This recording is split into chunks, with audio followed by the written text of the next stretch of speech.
बात कह रहा हूं, और कोई नहीं इनके जैसा कृपालु।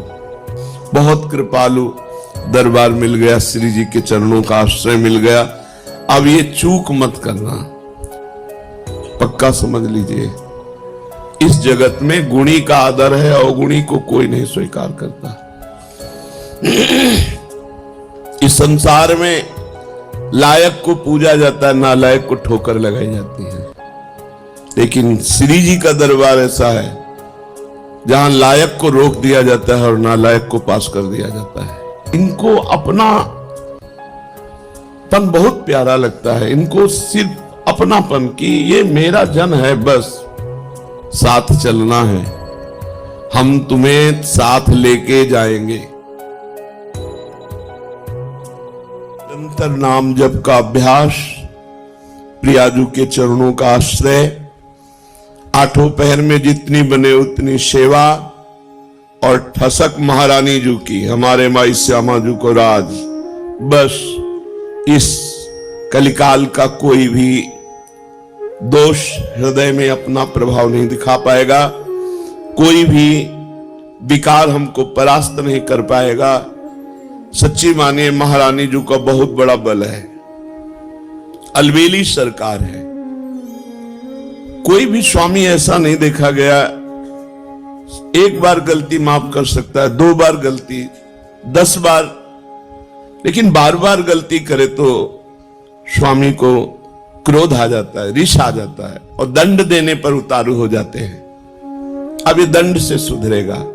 लेकिन हमारी महारानी जू, ने कहूं न रिश कहूं, भूल हूं न होत सके, तो बोले फिर महारानी जू तो दंड नहीं देंगी। लाल जू बोले वो तो यो आधीन स्नेह विवश भी और कछु न सुहाई, वो तो प्रियाजू की भ्रकुटी की तरफ देखते रहते, इशारा क्या है बस, तो हम जीत गए।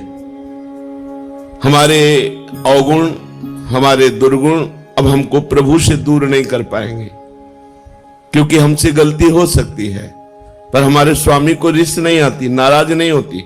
अवगुण करे समुद्र सम, गनत न अपनो जान। सहज स्वभाव पर नवल किशोरी जू को मृदुता, दयालुता, कृपालुता की राशि है। ने कहूं न रिस कहूं, कभी नाराज नहीं होती, इतनी भूली। कान में श्री जी कह रही थी,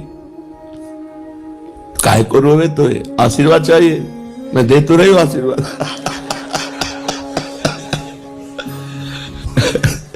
काहे को रोवे, तो काहे को, क्या आशीर्वाद चाहिए, बोल, मैं दे तो रही हूं। तो लाल जी ने कहा हम भी दे रहे ना। दोनों बोले थे ना, वो कहते हम भी दे रहे ना। करुणा समुद्र श्री प्रभु, यही है, ये वृंदावन उनका घर है, उनका महल है। हम लोगों को उन्होंने घसीटा है अपनी कृपा से। अब इतना घसीट के छोड़ देंगे क्या? नहीं नहीं, विश्वास करो, ऐसे ही गोद में खिलाना है, ऐसे ही दुलार करना है, यहां भी और शरीर छूटने के बाद भी। ये मन में आ जाना चाहिए, हमें श्री जी के पास जाना है। हमारे जीवन में एक उत्साह आ जाना, जिसे हम किसी अपने प्रियजन के घर जाना हो तो कैसा उत्साह रहता है। मुझे अमुक के जिनसे प्रेम है, तो हमारा मन होता है ना कि हम उनके पास जाए। जैसे परदेश गया हुआ आदमी अपने घर में जाने के लिए कैसे तत्पर रहता है, ऐसे हमको दिन में कितनी बार याद आता है कि हमें प्रियाजू के पास जाना है, हमें अपने स्वामी जी के पास जाना है, हमें वृंदावन जाना है। बोले वृंदावन रहे तो अभी हम देख नहीं पा रहे ना, हमें वृंदावन जाना है, हमें प्रियाजू से मिलना है। मुझे वृंदावन में रह रहे प्रियाजू की सेवा करो, नहीं मुझे वृंदावन जाना है। वो वृंदावन यही है, पर हमें दिखाई नहीं दे रहा। हमें ईंट पत्थर का, हमें संसारिकता दिखाई दे रही। नए नक्षत्र दिखत नहीं, ये माया कर रूप नहीं। मुझे वृंदावन, मुझे प्रियाजू के अपने घर जाना है। हमारे घर के हैं, स्वामी हैं, सखा है, जीवन धन है। बस ये बातें अंदर चलने लगे, अंदर ये मनन चलने लगे, बस हमारी माया पर विजय प्राप्त करने वाली वृत्ति आ गई। हर समय इन्हीं का स्मरण बना रहे। इनको अपनापन बहुत प्यारा लगता है, इनको सिर्फ अपनापन की ये मेरा जन है बस, और कोई नहीं इनके जैसा कृपालु। पक्का समझ लीजिए, इस जगत में गुणी का आदर है, अवगुणी को कोई नहीं स्वीकार करता।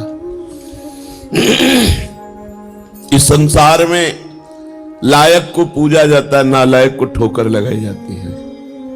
लेकिन श्री जी का दरबार ऐसा है जहां लायक को रोक दिया जाता है और नालायक को पास कर दिया जाता है। पक्की हमारी बात मान लेना, हृदय की बात कह रहा हूं। जिसको अभिमान है कि मैं लायक हूं तो उसे रोक दिया जाता है, रुको देखो तुम क्या लायक हो। और जिसे लगता है मैं किसी लायक नहीं हूं तो बोले आ जाओ, एक दरबार दीन को आदर रीत सदा चली आई। हम अपने में देखें क्या लायकात है, क्या पावर है। कुछ नहीं है, जो कुछ है वो प्रियालाल है, कुछ नहीं। अगर हम में जितेंद्रियता है, पवित्रता है, भजन है, सेवा है, तो उन्होंने मुझे स्वीकार किया इसलिए है, अपने में कुछ नहीं। बस मस्त रहना सीखो। अपने घर जाना है, अपनी प्रियाजू से मिलना है। अब इस बार चूक नहीं होनी, अनंत जन्मों से भटकता रहा, अब नहीं चूक होनी। अब घर जाना है। जैसे घर जाना है तो फिर जिस घर में रहते होते उसमें राग नहीं होता है, क्योंकि वो परदेश है, परदेशी दूसरे के मकान पे राग नहीं करता। ये सब राग करने लायक नहीं। हमें अपने घर जाना है, श्री जी के पास जाना है। जब तक हैं तब तक उनकी प्रगट सेवा में, उनकी आज्ञा के अनुसार जीवन बिताने की चेष्टा करते हैं, मगर हमारा लक्ष्य हमें श्री जी के पास जाना है। बस अंदर इतनी ठान लो, बस जिस दिन श्री जी से अपनापन हो गया, बाजी जीत गए, माया पर विजय प्राप्त कर ली। कुछ नहीं देखती श्री जी, कुछ नहीं देखती, बस अपनापन देखती है। और हम श्री जी को अपनापन नहीं दे पाते, बस इतनी बात है।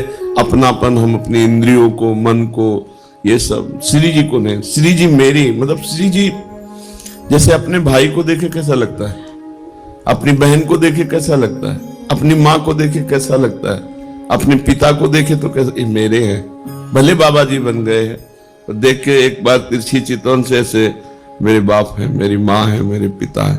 और ये जन्म जन्म की हमारी आत्मा है, हमारे प्राण है, हमारे प्रीतम है, हमारे जीवन धन, इनको भूल गए थे हम। अब हमको गुरु ने याद दिलाई कि ये हमारे घर वाले हैं, यही हमारे प्रीतम है। बस अब आठों पहर चिंतन करते हुए जीवन व्यतीत कर रहे हैं। समय हमें जाना है, वृंदावन जाना है, अपने घर जाना है, अपनी प्रियाजू के पास जाना है। इस छली कपटी संसार में नहीं रहना, नहीं रहना, नहीं आना पुनः इस संसार में। हमको अपनी प्रियाजू के पास रहना। बस एक जिद, एक अंदर लालसा, नहीं मुझे जाना है, तो जाने की तैयारी जो होती है वो रसिक महापुरुष बताते हैं। कैसे रहो, कैसे बोलो, कैसे बैठो, कैसे चलो। नहीं, देखो संसार को अपने पन का पूरा राग होता है, मम्मी पापा, रिश्ते नाते, बस परमार्थिक को पूरा प्यार होता है भगवान में, वही परमार्थिक। और तो सब फिर दंभ पाखंड नौटंकी नाटक है। पैसा कमाने का, वासनाओं की पूर्ति करने का, पेट भरने का हमने धंधा खोल लिया। फिर तो अगर प्रभु से प्यार नहीं, प्रभु से अपनापन नहीं, प्रभु की प्राप्ति की लगन नहीं, अगन नहीं, अंदर आग नहीं पैदा हुई, प्रभु के लिए जलन पैदा नहीं हुई, तो फिर क्या, फिर तो खाते पीते जीवन व्यतीत करते। पशु पक्षी भी है, अन्य योनिया भी है, अन्य जन भी है।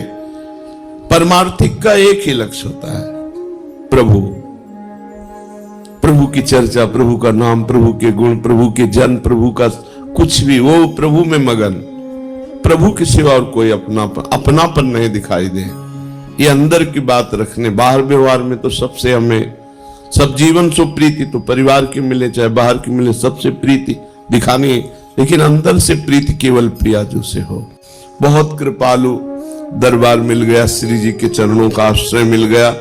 अब ये चूक मत करना, ये इधर उधर झांका ताकि, इधर उधर की बातें, कुमार्गगामी जो व्यक्ति हैं उनको हम साधक नहीं कहते हैं। ऐसे का संग न करे, मुख न देखे, गुरुद्रोही इष्ट द्रोही का मुख न देखे, जो गुरु की अवहेलना कर दिया उसका मुख न देखे, उससे संभाषण न करे, तभी इस मार्ग में आगे। अगर ऐसे लोगों को मित्र बनाओगे, ऐसे उससे बात करोगे तो तुम भी भाग जाओगे, तुम्हारे अंदर भी मलिनता आ जाएगी, प्रतिकूलता। और ये जन्म मिला श्री जी से मिलने का। मान लो साथ चलना है, हम तुम्हें साथ लेके जाएंगे। कैसे? हमारा एक स्वरूप यह है जो तुम पांच भौतिक देख रहे हो, एक स्वरूप है जो तुम्हारे हृदय में बैठा है, जिसे तुमने गुरु माना है। वो तुम्हें जीवन मुक्त बना के लेके ही जाएगा, वो नहीं जाएगा कहीं। ये स्वरूप तो ढनक सकता है आज भी, कल भी, कभी भी, लेकिन जो तुमने गुरु माना तुम्हारे हृदय में है जो भाव, वो भाव रूपी गुरु तुम्हें महाभाव में पहुंचा कर ही ले जाएगा। ये हमने बड़े महापुरुषों से, श्री एकनाथ जी महाराज अपनी भागवत में कहते हैं कि जिसने भाव से गुरु बना लिया तो गुरु का बाह्य शरीर तो पंचभौतिक है, वो तो क्षीण हो जाएगा, लेकिन गुरु का भाव दे शिष्य को जीवन मुक्त बना के ही मुक्त होगा, चाहे जितने जन्म लगे। अब तो नजदीक आ चुके हो, जन्म की तो कोई बात ही नहीं रह गई, क्योंकि धाम में यहां वास कर रहे हैं, प्रियाजू के नजदीक हर समय उनकी परिचर्या में। अब तो हमें जाना ही प्रिया, बस आपको ठान लेना है मुझे प्रियाजू के पास जाना है। और ये जहां ठाना तो आपके पास माया अपने ऑफर भेजने लगेगी, ये भोग भोग लो, ये मकान ले लो, ये ले लो, ये ले लो, बस नष्ट हो गए आप। ये माया है, सब कुछ करा सकती है, लेकिन प्रियाजू नहीं दिला सकती। उसके लिए सब कुछ छोड़ा है। त्यक्त्वा स्वजन बांधवाहा, अब नहीं, अब प्रियाजू चाहिए।